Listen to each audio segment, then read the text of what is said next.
Toss Automation. Today, I'm joined by Don Earl. Don heads up the group of engineers that developed a brand new coolant refill option. He's going to tell us all about it. Why did you guys choose to focus on this particular kind of system? That's a good question. We went into a lot of our customer shops and we looked at the methods that they were using to maintain their coolant tanks. And what we found was a wide variety of processes that they were using. Most of them were very time wasting. So what were they doing then? Well, they were mixing coolant sometimes at a station that was away from the machine, carrying buckets back to the machine full of coolant, adding the coolant to the tanks, making a mess, that kind of thing, then cleaning the mess up. Right, wasting a lot of time when they should be in front of the machine, probably doing some machining. Exactly, right. Exactly. What we decided was that we could come up with a way and a mechanism to mix the coolant for the customer right at the machine. And also automatically, that's right. And keep the coolant tank filled to the proper concentration level. That's great. Can you show us how it works? Yeah, let's take a closer look. Yeah, it couldn't be simpler, Andrew. So here's the system in its entirety right here. It hangs on the back of the coolant tank and it integrates with the existing handle. The system is comprised of basically three components. You have your coolant concentrate tank, the mixing valves that are just below, and then on the back there's a port which you connect your water supply to. Now, the water supply can be either city water or it can be your RO water if your plant has RO water facility.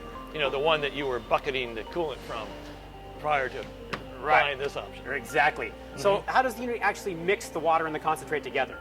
The mixing occurs in the mixing valve pack assembly. There's a Venturi valve that we developed especially for this option, and it does a really good job of blending the coolant concentrate with the supply water and then dispensing it into the tank.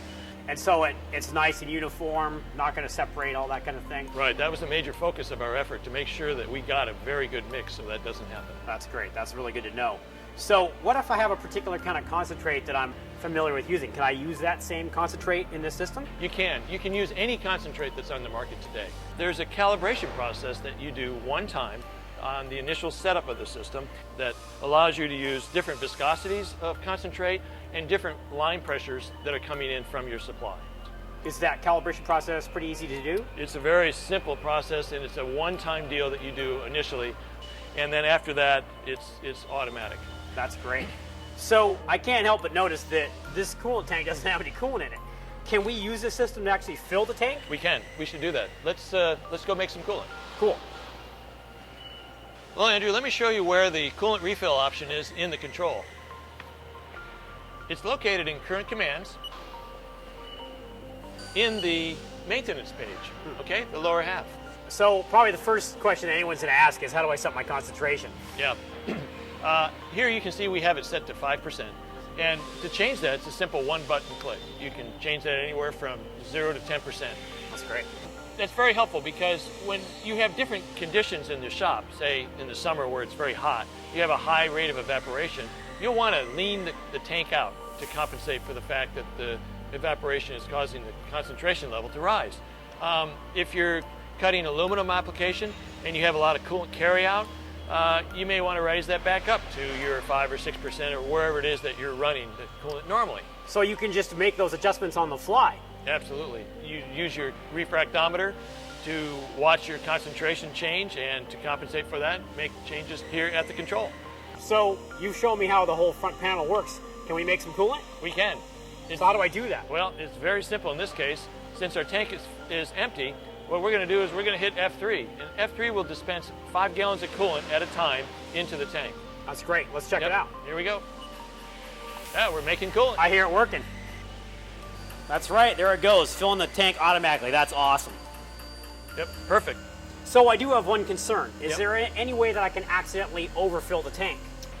What we did was the control looks at the level float sensor in the coolant tank. And when the level of the coolant in the tank reaches 80% level, we shut that system off. So it prevents an overfill situation. That's great. I'm not going to end up with a big puddle of coolant on my floor. Yeah, exactly. That's fantastic. So really all I need to do is check my concentration periodically with my refractometer, make sure I've got my values fine-tuned at the control, and the system automatically does everything else on its own. That's right, Andrew. You know, it's a real productivity enhancement tool for the shop. It keeps the operator at the front of the machine making chips and making money instead of the back of the machine making a mess. That's fantastic. That's real Haas value right there. Thanks a lot, Don. You're welcome.